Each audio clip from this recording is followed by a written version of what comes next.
ऐसा पहले एक लोगों में एक दिमाग में था और ये होता भी था कि मैनेजमेंट जो हमारा अपना कॉलेज का कोटा है उसकी फीस ज़्यादा होती थी और गवर्नमेंट जो बच्चे बेचते थी उनकी फीस कम होती थी।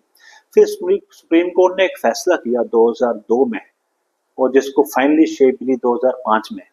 उसके तहत ये है कि there has to be one fee only, चाहे वो इंस्टीट्यूशन के अपने कोटा हो या गवर्नमेंट के बच्चे आए, एक ही फीस लेनी है सबसे। और वो बंदा college of engineering and technology है, ये गुढ़ा ब्राह्मणा पटोली में है, जिसका नाम वाईसीटी है हमारे कॉलेज का। यहाँ 4 कोर्स हमारे इंजीनियरिंग में हम करवाते हैं, एक सिविल इंजीनियरिंग, एक मैकेनिकल इंजीनियरिंग, एक इलेक्ट्रिकल इंजीनियरिंग, एक कंप्यूटर इंजीनियरिंग। तो इन 4 ब्रांचेस में हमारे यहाँ इंजीनियरिंग का कोर्स करवाया जाता है। इस अगर 10+2 पास किया हो और उसके मार्क्स जो है मिनिमम 50% हो तो वो इंजीनियरिंग में दाखिला डायरेक्ट ले सकता है। पिछले साल क्या था, पिछले काफ़ी सालों से लास्ट ईयर तक क्या था कि इंजीनियरिंग में एडमिशन जो है वो सिर्फ गवर्नमेंट ही करती थी, जिसमें हम board of professional entrance examination है बोपी, वो ही एडमिशन करते थे। लेकिन इस साल से गवर्नमेंट ने एक आर्डर निकाला है जिसके तहत हमको भी परमिशन दी है कि हमारा अपना कोटा है, हम एडमिशन कर सकते हैं और उसके अलावा जो सीटें खाली रह जाती हैं गवर्नमेंट की वो भी हम भर सकते हैं। जो बच्चे पॉलिटेक्निक करके आते हैं, पॉलिटेक्निक डिप्लोमा पास करके आते हैं, उनका कोर्स जो है वो 3 साल का है और इनकी एलिजिबिलिटी है डिप्लोमा पास। तो जो बच्चे डिप्लोमा करके आएंगे वो डायरेक्ट हम उसको एडमिशन लेंगे, उसके लिए गवर्नमेंट हमें एडमिशन नहीं करेगी, वो हम खुद करेंगे एडमिशन। तो उसके लिए हमारी सभी ब्रांचेस में काफ़ी सीटें होती हैं और जो भी बच्चे ने डिप्लोमा पास किया हो या फाइनल एग्जाम दिया हो वो हमारा यहाँ आके अपना नाम रजिस्टर कर सकता है और एडमिशन ले सकता है। +2 बच्चे के लिए कोर्स जो है वो 4 साल का है। जो गवर्नमेंट ने पूरे हिंदुस्तान में हर इंजीनियरिंग कॉलेज में जो कोर्स है वो 4 साल का होता है 10+2 बच्चे के लिए, तो 4 साल में वो इंजीनियरिंग कर सकता है। वाहिद हमारा ही एक कॉलेज है जहाँ हमने एक बड़ा अच्छा बच्चों का हॉस्टल बनाया हुआ है। हमारा एक दूसरा कैंपस है, यहाँ से 3 किलोमीटर है, तो वहाँ पे हमने एक बच्चों का हॉस्टल बनाया है, लड़कों का। लड़कियों का हॉस्टल हमारे पास नहीं है अभी, लड़कों का हॉस्टल बनाया है और वहाँ बच्चों को हम हाउस करते हैं और जब वो बच्चे वहाँ से हमारी गाड़ी उनको ले आती है बच्चों को 10 बजे और शाम को 4 बजे वहाँ छोड़ आती है। अभी ऐसा है कि हमारा यहाँ पे Yogananda college of engineering and technology है, जिसको वाईसीटी कहते हैं और मैं उसका चेयरमैन हूँ। मेरा नाम विजय सिंह जम्वाल है। तो हम चाहते हैं कि बच्चों में एक अवेयरनेस हम क्रिएट करें कि ये इंजीनियरिंग कॉलेज जो हमारा है ये कहाँ पे है, कैसा चल रहा है, यहाँ पे फैकल्टी कैसी है, यहाँ इंफ्रास्ट्रक्चर कैसा है, बच्चों की ट्रेनिंग कैसे होती है और इसकी एलिजिबिलिटी क्या है, इन सब बातों को आज हम जिक्र करेंगे। तो बेसिक जो ये Yogananda college of engineering and technology है ये गुढ़ा ब्राह्मणा पटोली में है, जिसका नाम वाईसीटी है हमारे कॉलेज का। यहाँ 4 कोर्स हमारे इंजीनियरिंग में हम करवाते हैं, एक सिविल इंजीनियरिंग, एक मैकेनिकल इंजीनियरिंग, एक इलेक्ट्रिकल इंजीनियरिंग, एक कंप्यूटर इंजीनियरिंग। तो इन 4 ब्रांचेस में हमारे यहाँ इंजीनियरिंग का कोर्स करवाया जाता है। इसकी जो एलिजिबिलिटी है 10+2 पास है, किसी बच्चे ने अगर 10+2 पास किया हो और उसके मार्क्स जो है मिनिमम 50% हो तो वो इंजीनियरिंग में दाखिला डायरेक्ट ले सकता है। पिछले साल क्या था, पिछले काफ़ी सालों से लास्ट ईयर तक क्या था कि इंजीनियरिंग में एडमिशन जो है वो सिर्फ गवर्नमेंट ही करती थी, जिसमें हम board of professional entrance examination है बोपी, वो ही एडमिशन करते थे। लेकिन इस साल से गवर्नमेंट ने एक आर्डर निकाला है जिसके तहत हमको भी परमिशन दी है कि हमारा अपना कोटा है, हम एडमिशन कर सकते हैं और उसके अलावा जो सीटें खाली रह जाती हैं गवर्नमेंट की वो भी हम भर सकते हैं। तो कहने का मतलब ये है कि हम डायरेक्ट एडमिशन डे 1 से दे सकते हैं अपने कोटा में। ये है 10+2 बच्चों के लिए जिन्होंने 10+2 पास किया हो और इनकी एडमिशन होती है फर्स्ट ईयर में और ये 4 साल का कोर्स होता है इंजीनियरिंग कोर्स बीटेक। इसके अलावा जो बच्चे पॉलिटेक्निक करके आते हैं, पॉलिटेक्निक डिप्लोमा पास करके आते हैं, उनका कोर्स जो है वो 3 साल का है और इनकी एलिजिबिलिटी है डिप्लोमा पास। तो जो बच्चे डिप्लोमा करके आएंगे वो डायरेक्ट हम उसको एडमिशन लेंगे, उसके लिए गवर्नमेंट हमें एडमिशन नहीं करेगी, वो हम खुद करेंगे एडमिशन। तो उसके लिए हमारी सभी ब्रांचेस में काफ़ी सीटें होती हैं और जो भी बच्चे ने डिप्लोमा पास किया हो या फाइनल एग्जाम दिया हो वो हमारा यहाँ आके अपना नाम रजिस्टर कर सकता है और एडमिशन ले सकता है। सर 12th क्लास के रिजल्ट जो है वो आउट हो चुके हैं। अगर कोई बच्चा आपके पास आता है 12th पास करके, आपका 50% मार्क्स चाहिए उसके जी, तो कितने साल में जो है आप उसको इंजीनियर बनाकर यहाँ से देखिए ऐसा है कि 10+2 बच्चे के लिए कोर्स जो है वो 4 साल का है। जो गवर्नमेंट ने पूरे हिंदुस्तान में हर इंजीनियरिंग कॉलेज में जो कोर्स है वो 4 साल का होता है 10+2 बच्चे के लिए। तो 4 साल में वो इंजीनियरिंग कर सकता है। तो सर जो बच्चे दूर इलाके हैं, डोडा के हैं, उधमपुर के हैं या किश्तवाड़ के हैं, वो अप डाउन नहीं कर सकते, तो क्या उनके लिए कोई फैसिलिटी यहाँ पर रखी गई है? देखिए ऐसा है, यहाँ हमारे और भी 2 इंजीनियरिंग कॉलेज हैं, लेकिन कहीं भी हॉस्टल की फैसिलिटी नहीं है। वाहिद हमारा ही एक कॉलेज है, यहाँ हमने एक बड़ा अच्छा बच्चों का हॉस्टल बनाया हुआ है। हमारा एक दूसरा कैंपस है, यहाँ से 3 किलोमीटर है। तो वहाँ पे हमने एक बच्चों का हॉस्टल बनाया है, लड़कों का। लड़कियों का हॉस्टल हमारे पास नहीं है अभी, लड़कों का हॉस्टल बनाया है। और वहाँ बच्चों को हम हाउस करते हैं, और जब वो बच्चे वहाँ से हमारी गाड़ी उनको ले आती है बच्चों को 10 बजे और शाम को 4 बजे वहाँ छोड़ आती है। तो अप डाउन की सर्विस आप बिल्कुल, बिल्कुल, पूरी फैसिलिटी बच्चों को, अच्छा खाना, अच्छा रहना और कन्वीनियंस पूरी बच्चों को जो है वो दी जाती है।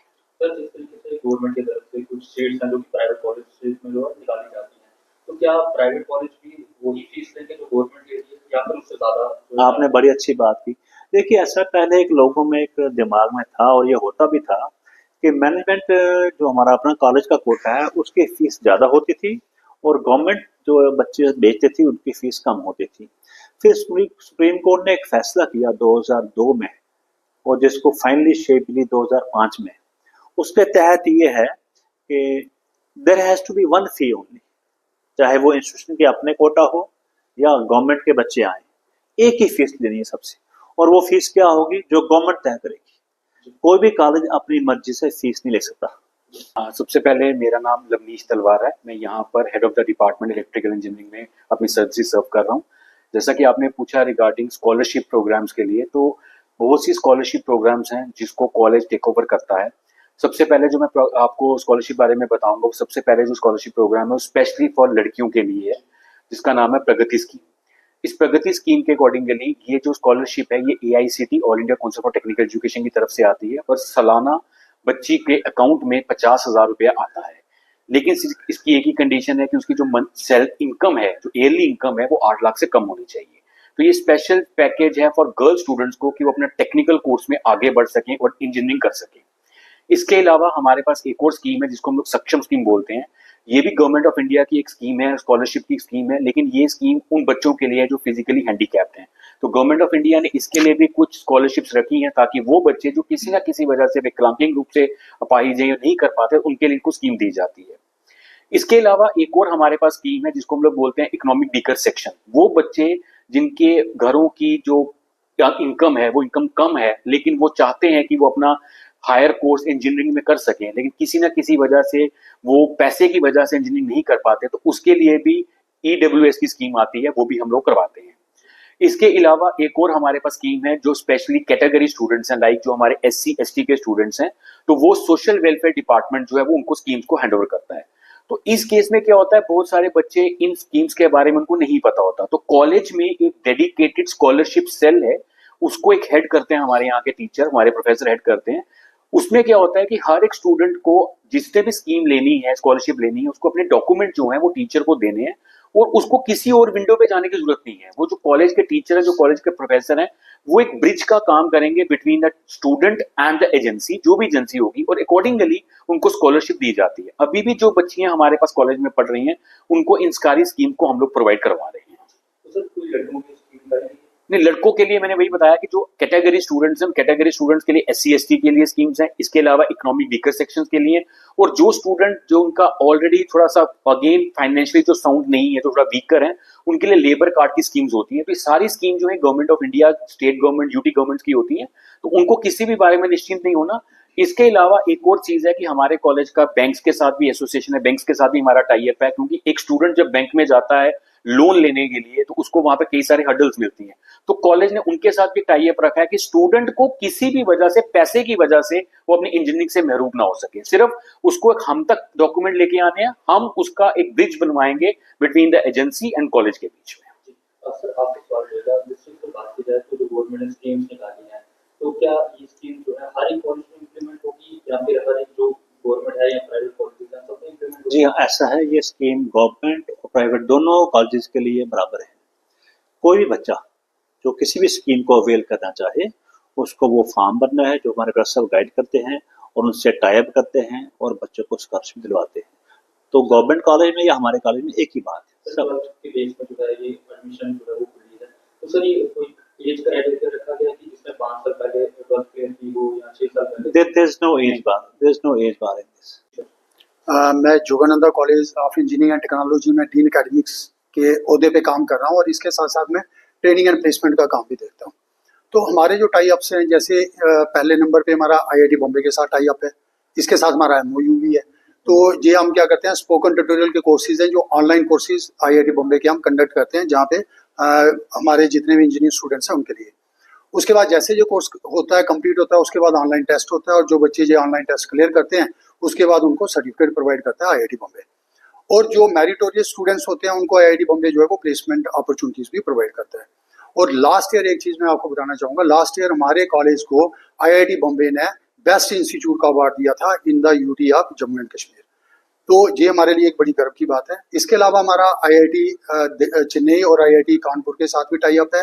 वहाँ उनके थ्रू हम जहाँ पे स्वयं नेप्टल के कोर्सेज करवाते हैं। आईआईटी जम्मू के साथ हमारा टाई अप है, वहाँ पे बच्चे जो है वो इंटर्नशिप्स और ट्रेनिंग्स के लिए जाते हैं। आईआईटी दिल्ली के साथ हमारा टाई अप है, वहाँ पे वर्चुअल लैब क्या होता है कि हमारे बच्चे उन वहाँ पे जो वो प्रैक्टिकल करते हैं, आईआईटी दिल्ली के बच्चे अपनी लैब्स में, उनका असेस हमारे बच्चों को भी जहाँ अवेलेबल है। तो वो हमारी एक डेडिकेटेड लैब है, वर्चुअल लैब है, जो वहाँ पे जाके बच्चे वो कोर्सेज करते हैं। सर अगर कोई बच्चा आपके कॉलेज में एडमिशन लेता है तो क्या उससे प्लेसमेंट या फिर बात की जाए तो कहीं बाहर इंडस्ट्री से ऑफर आती है या फिर उसे कहीं आगे किसी मुकाम तक पहुंचाया जाता है? प्लेसमेंट के बारे में आप बताएं। हाँ जी, मैं प्लेसमेंट के बारे में नहीं बताऊंगा, सिंस ट्रेनिंग एंड प्लेसमेंट मैं देख रहा हूँ। तो ऐसा होता है कि पहले हम ट्रेनिंग्स, जैसे मैंने अभी आपको बोला कि ट्रेनिंग्स हम बच्चों को करवाते हैं, ये हमारी समर इंटर्नशिप्स होती हैं। जो समर इंटर्नशिप्स जो होती हैं, जैसे हमारे जहाँ पे कुछ ऑर्गेनाइजेशन जम्मू में भी हैं, कुछ बाहर भी हैं। जैसे हमने लास्ट ईयर जो हमने ट्रेनिंग्स करवाई हैं, एम्स जम्मू में हमने ट्रेनिंग करवाई है बच्चों को, देन आईआईटी जम्मू में हमने ट्रेनिंग करवाई है बच्चों को, देन आईआईएम जम्मू में और आईआईएम श्रीनगर में बच्चों को ट्रेनिंग करवाई है। इसके अलावा जो हमारी अच्छी जो कंपनीज हैं, सॉफ्टवेयर कंपनीज हैं जम्मू में, जैसे एवीआई सॉफ्टवेयर कंपनी है, आरवीएस है, वहाँ हमारे बच्चे समर इंटर्नशिप ट्रेनिंग्स के लिए जाते हैं। उसके बाद फिर हम क्या करते हैं, उनको प्लेसमेंट के लिए हम उन्हीं कंपनीज को जहाँ पे बुलाते हैं। और इसके अलावा और भी कंपनीज है, इन कंपनीज को तो बुलाते हैं, इसके अलावा और कंपनीज है जैसे हमारी फ्लिपकार्ट है, जोमेटो है, ब्लिंकिट है, देन एवीआई सॉफ्टवेयर है, उसके अलावा हमारा टेक महिंद्रा है, सीको टेक्नोलॉजी है। तो बहुत सारी कंपनीज है जिनके साथ हमारा टाई अप है और एमओयू साइन है, वो हर साल जहाँ पे आके बच्चों के प्लेसमेंट्स के लिए बच्चों को अपॉर्चुनिटीज प्रोवाइड करते हैं। सर आखिरी में क्या मैसेज रहेगा, क्योंकि लोग जो स्कीम को लेकर अवेयर नहीं है, क्या मैसेज रहेगा? देखिए, हमारा सबसे पहले बात ये थी कि पहले बच्चे जो है बाहर जाते थे इंजीनियरिंग करने के लिए। उसकी वजह क्या थी कि यहाँ इंजीनियरिंग कॉलेज नहीं होते थे। जैसे मैंने इंजीनियरिंग की तो आज से 40 साल पहले हमें जाना पड़ा चेन्नई में, जिसे मद्रास कहते थे उन दिनों। फिर हमने वहाँ पढ़ाई की। उसके बाद आहिस्ता आहिस्ता नॉर्थ में काफ़ी कॉलेज खुल गए और आज जम्मू में भी कॉलेज हैं। तो मैं ये समझता हूँ कि जब अपने यहाँ कॉलेज है और फैसिलिटी पूरी है, फैकल्टी बड़ा अच्छी है, हमारे यहाँ टीचर्स जो हैं, ये दिनेश जी बैठे हैं, ये इलेक्ट्रॉनिक्स के हैं, इनका एक्सपीरियंस तो 27 ईयर्स का, 28 ईयर्स के ये हमारे साथ हैं हमारे कैंपस में। लवनीश तलवार जी हैं, एक 19 साल से हमारे यहाँ है। तो कहने का मतलब है कि हमारे यहाँ जो टीचर्स हैं वो काफ़ी पुराने एक्सपीरियंस और ट्रेंड है, नंबर 1। इसके अलावा हमारे यहाँ जो लैब्स वर्कशॉप्स हैं, they are up to the mark. Reason being, ये इंजीनियरिंग कॉलेज जितने भी है, चाहे बाहर का है यहाँ का है, इन सब की जो मॉनिटरिंग करता है वो है all India council for technical education Delhi. और वो हर इंजीनियरिंग कॉलेज को हर साल मॉनिटर करते हैं, देखते हैं और उनकी पूरी फैसिलिटी फैकल्टी सब कुछ देख के फिर उनको परमिशन मिलती है कि वो इस साल एडमिशन करेंगे कि नहीं करेंगे। तो कहने का मतलब ये है कि यहाँ के कॉलेज या बाहर के कॉलेज, सभी कॉलेज को अपना इंफ्रास्ट्रक्चर वगैरह या फैकल्टी या प्लेसमेंट करनी पड़ती है। अब फर्क ये आता है, कुछ जगह प्लेसमेंट कम करते हैं लोग, कोई ज़्यादा करते हैं, ये अलग चीज़ है। हमारे यहाँ placement is a regular feature. हमारे यहाँ कंपनीज बाहर से आती है। हमारा ये मानना है कि चाहे हमारा बच्चा बाहर कहीं जाए और वो कहाँ कहाँ जाएगा, किन कंपनियों में घूमेगा, हम एक ही जगह पे कंपनीज को इन्वाइट करते हैं, कंपनी यहाँ आती हैं, हम उनका खर्चा बर्दाश्त करते हैं, आने जाने रहने का, डिफरेंट कंपनीज का डिफरेंट टाइम पे। ये सब होता है फाइनल ईयर में। जब कंपनी जहाँ आती है, बच्चों का वो इंटरव्यू लेती हैं, उनके अपने राउंड्स होते हैं और जो बच्चे उसको क्लियर कर लेते हैं जिस कंपनी में, उनको वहाँ ऑफर मिलती है और बच्चों को जॉब करते हैं। तो हमारा कहने का मतलब ये है कि हमारी तरफ से बच्चे को 100% प्लेसमेंट असिस्टेंस है। अब बच्चा कंपनी कौन सी पकड़ता है वो उसका अपना कैलिबर है, अपना उसका वो है।